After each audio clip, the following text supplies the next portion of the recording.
सुप्रभात बच्चों, मैं आपकी हिंदी की अध्यापिका और आज हम हिंदी पाठ्य पुस्तक का पाठ 7 पढ़ने जा रहे हैं जिसका शीर्षक है पेड़ों से जीवन।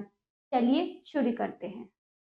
पाठ 7 पेड़ों से जीवन। यह एक कविता है बच्चों। चलिए पाठ का परिचय देते हुए हम शुरू करते हैं। पेड़ों से जीवन कविता का शीर्षक जितना रोमांचक है उतना ही सत्य भी है। पेड़ों को हमारे जीवन का आधार कहा जाए तो अतिशयोक्ति नहीं है। पेड़ों की इसी महत्ता को प्रस्तुत कविता में बताया गया है। तो इसमें पेड़ों की महत्ता के बारे में बताया गया है कि पेड़ हमारे लिए कितने जरूरी है। पेड़ खड़े हैं घर के बाहर, जड़े हैं गहरी ऊंचा सिर, खेल है इनके धूप छांव के और खिलौने बादल सूरज। ठीक है, क्या बताया गया है? पेड़ खड़े हैं घर के बाहर। घर के बाहर क्या है? पेड़ खड़े हैं। ठीक है, इनकी जड़ें कहाँ पर है? धरती के अंदर, मतलब इनकी जड़ें हैं गहरी गहरी, मतलब धरती के अंदर है और इनका सर कहाँ पर है? ऊंचाई पर। खेल है इनके धूप छांव के और खिलौने बादल सूरज। तो क्या बताया गया है कि ये क्या करते हैं? हमें धूप और छांव देते हैं। ऐसा लगता है कि इनके खिलौने बादल और सूरज है। इनसे खेलकर ये हमें क्या देते हैं? धूप और छांव। ठीक है, रंग अनोखे, गंध अनोखी, अमलतास का पीला निर्झर, जैसे सूरज बहा रहा हो धूप की अपनी किरणें सुंदर। तो क्या है? इन पेड़ के जो फल फूल होते हैं उनके रंग और गंध अलग अलग प्रकार की होती, अनोखी विशेष होती है। जैसे अमलतास का पीला निर्झर, जैसे सूरज बहा रहा हो धूप की अपनी किरणें सुंदर। अमलतास क्या है? एक फूल का नाम है, पीले रंग का फूल। ऐसा लगता है जैसे झरना, जैसे उस पर सूरज बहा रहा हो धूप की अपनी किरणें सुंदर, यानी धूप अपनी रोशनी यानी किरणों के रूप में सुंदर उस पर क्या बहा रहा हो? झरना।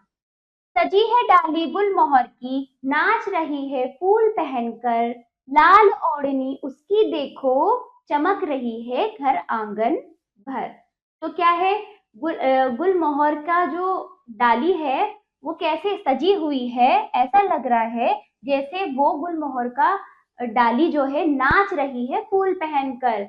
ऐसा लगता है जैसे उसने फूलों से भरी, फूलों जैसी लाल ओढ़नी उसकी देखो चमक रही है घर और आंगन में। तो बता रहे हैं कि जो डाली है गुलमोहर की वो बहुत सजी हुई लग रही है। ऐसा लग रहा है जैसे उसने लाल ओढ़नी पहन रखी है, जिसकी वजह से घर आंगन क्या हो रहा है? चमक रहा है। ठीक, एक गिलहरी भी रहती है इसके एक कोटर के अंदर, सारा दिन खाना तलाशती अंदर बाहर बाहर अंदर। तो कोटर क्या होता है? पेड़ का खोखला हिस्सा। क्या होता है? पेड़ का खोखला हिस्सा, जहां पर वो अपना घर बनाती है। ठीक है, एक गिलहरी भी रहती है किसमें? पेड़ में अपना घर यानी कोटर के अंदर रहती है, सारा दिन खाना तलाशती है, खाने के लिए अंदर बाहर बाहर अंदर करती है। ठीक है, आगे। और चिड़ैया भी तो आती सुबह शाम इनकी डालों पर, को चू चू करते रहते कौवे बुलबुल और कबूतर। तो बताए चिड़ैया यानी चिड़िया भी आती है कई प्रकार की। ठीक है, सुबह शाम किन पर? इनकी डालियों पर। ये जो डाली छोटी छोटी जो डाली होती है उन पर ये चिड़िया आती है। इसमें कि कौवा और चूचू है ना, कौवा चूचू और बुलबुल। कौवा क्या करता है? काय काय को करता है। बुलबुल है और कबूतर, ये सब आकर कहाँ बैठते हैं? पेड़ की डालियों पर ही तो बैठते हैं। ठीक है, अब आगे। जब भी बारिश आ जाती है सब पर मस्ती छा जाती है, धुलकर निखरे हैं सबके रंग, मैं भी भीगू इनके संग संग। जब भी बारिश आती तो सब मजा करते हैं, मस्ती करते हैं, सब मनुष्य पशु पक्षी सब, है ना। फिर क्या होते हैं? सब धुलकर मतलब नहा लेते हैं बारिश में, और क्या होते हैं? निखर जाते हैं उनका रंग, यानी वो साफ सुथरे हो जाते हैं, है ना। तो इसमें बता रहे हैं कि जब बारिश आती है तो धुलकर सब निखर जाते हैं तो ये बच्ची कहती है, मैं भी भीगू इनके संग संग, मैं भी भीगू इनके संग संग, यानी इनके साथ मैं भी भीगना चाहती हूँ। ये देखो कैसे भीग रही है। ठीक, तो इस तरह से ये कविता भी आपकी समाप्त हुई। ठीक है बच्चों, तो इस कविता में बताया गया है कि हमारे जो पेड़ पौधे हैं इनसे सभी का जीवन चलता है। ठीक, हमारे लिए, पशु पक्षियों के लिए, सभी के लिए।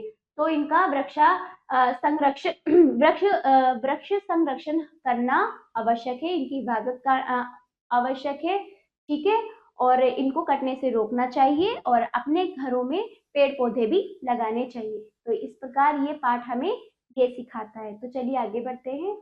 अनोखे विशेष, अमलतास एक फूल का नाम, कोटर पेड़ के तने का खोखला भाग, निर्झर झरना, चिरैया चिड़िया, ओढ़नी चुनरी। ठीक है बच्चों, तो ये बातों ही बातों में आप इनका उत्तर वाचन कौशल यानी बोलकर देंगे।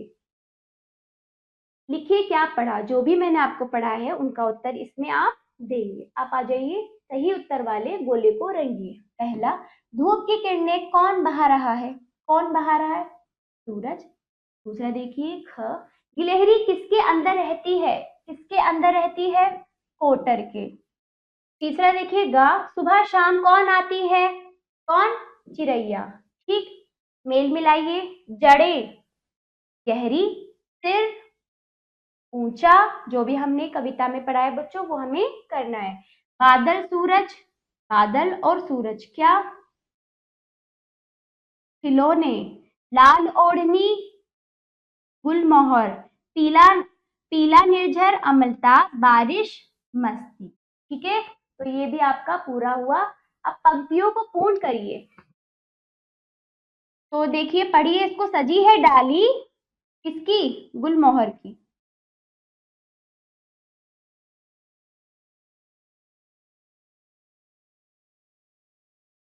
ठीक, डैश फूल पहनकर क्या नाच रही है?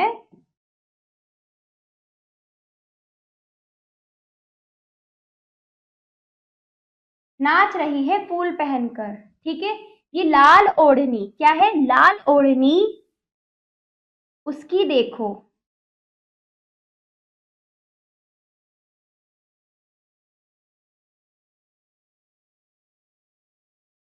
लाल ओढ़नी उसकी देखो, डैश घर आंगन भर। क्या आंगन भर?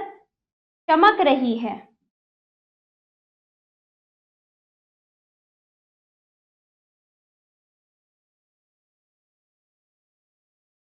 घर आंगन भर। ठीक है बच्चों, तो आपका ये पाठ भी समाप्त होता है। आशा करती हूँ या ये कविता आपको बहुत अच्छी लगी होगी और इससे सीख भी मिली होगी। तो आप इसका सारा अभ्यास कार्य अपनी अभ्यास पुस्तिका में जरूर कीजिएगा। और अब हम मिलते हैं अगले पाठ पर। धन्यवाद।